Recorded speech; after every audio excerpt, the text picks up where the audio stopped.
עוגה מסמלת יחד. אם זו חגיגה או סתם מפגש בין חברים, יש רגעים שחייבת להיות בהם עוגה.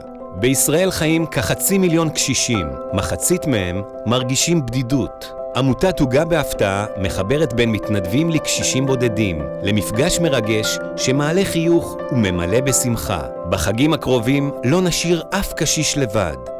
אז למה דווקא עוגה?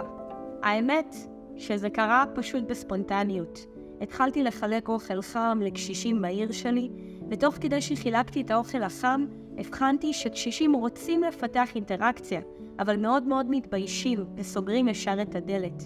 יום אחד עפיתי עוגה, ושמתי לב שכשהבאתי לאותה קשישה את העוגה, הפנים שלה היו זוהרות, היא הייתה שמחה, ופתאום העוגה הזאת לא הפכה למשהו שהוא מסמל נזקקות, אלא יותר שמחה, אהבה, הערכה. ובאותו רגע היא אמרה לי, בואי, תיכנסי, נשתה ביחד קפה, נפרוס את העוגה ביחד. וזה היה בסיס מתוק לקשר. וזה מה שהעוגה הזאת עושה, היא מקרבת בין לבבות.